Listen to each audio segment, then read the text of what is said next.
talata, Roman 1. God is,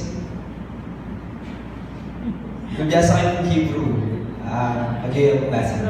That is the word na makasulat yung Bible in Hebrew text. The first ever name of the Lord that was written in the Bible.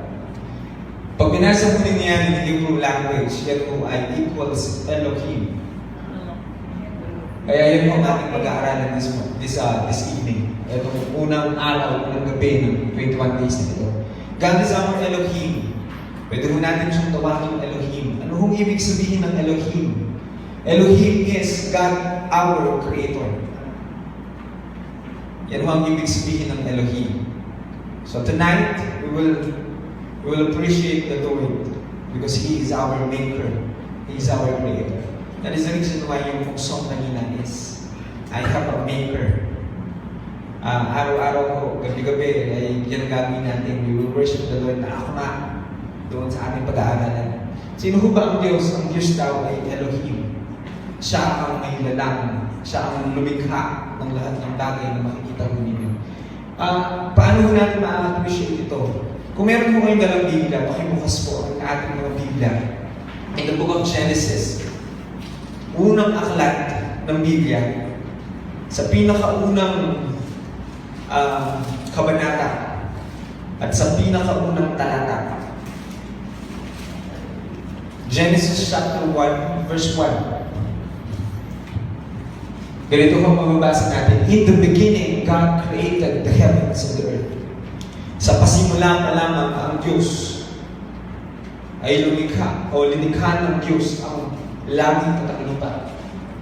Now the earth was formless and empty. The darkness was over the surface of the deep, and the Spirit of God was hovering over the waters. Yan ang sabi ko ng banda. Kung mapapansin ko ninyo, in-underline ko yung salitang God dyan. Yung verse 1, makakita ko kayo, in the beginning, God. Yung pong God na iyan, pag tinignan nyo sa original na konteksto, dun sa original Hebrew na pagkasulat niya, ang translation po niya, mababasa ninyo, ay Elohim. Nangangahulugang ang Diyos na may likha. Ang sabi ko ng bago, in the beginning, God created the heavens and the earth. Now the earth was formless and empty. Darkness was over the surface of the deep. And the Spirit of God was hovering over the waters. Doon sa verse 2, ay pinagin naman siya doon na God, na in-underline natin. Sa Hebrew text, Elohim ulit ang ginamit ko dyan. Pag nakabasa ko kayo sa English ng God, o Lord, pagdating sa Hebrew text, maaaring magkakaiba-iba sila sapagkat ang Adonai ay Lord din naman ang kahulugan. But in this verse, hindi Adonai ang ginamit ng Hebrew text. Ang ginamit ko yung Elohim. Ang ibig sabihin, may kakaibang pagpapakilala ang Diyos dito. At nagpapakilala ko ang Diyos bilang Diyos na may likha. Ano ho ang kaimportansyahan sa amin yan? Bakit natin kailangan malaman yan? Unang-una, pag sinabing Elohim, sige, by the way, Elohim po pala ay, sige, next time. This is the first name for God to use more than 2,500 times in the whole Bible. Ang salitang Elohim, ang pangalan ng Elohim na sinasabi o pinapakilala ng Diyos ang kanyang sarili bilang Elohim ay 2,500 times daw sa buong Biblia. More or less, no, ganoong bilang. Napakarami. Pero 32 times in the first chapter of Genesis alone. So chapter 1 lang po ng Genesis, makakabasa daw po kayo in the original Hebrew text, Hebrew Bible, ng 32 Elohim. 32 times na sinabi na ang Diyos ay Elohim o mandilikha. Bakit po natin kailangan malaman yan? Anong ka-importansya niyan sa atin? Kasi kung pag sinabing Elohim,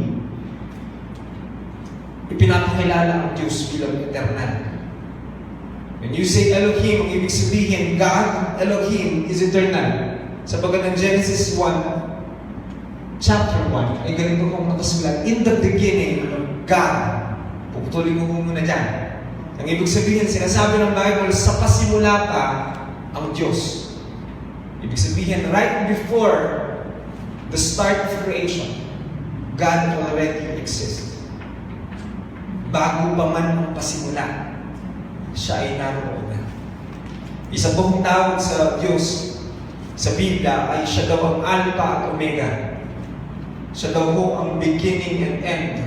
He is eternal. Siya ay naroon noon, ngayon, at magpakailanman. And that is our Elohim.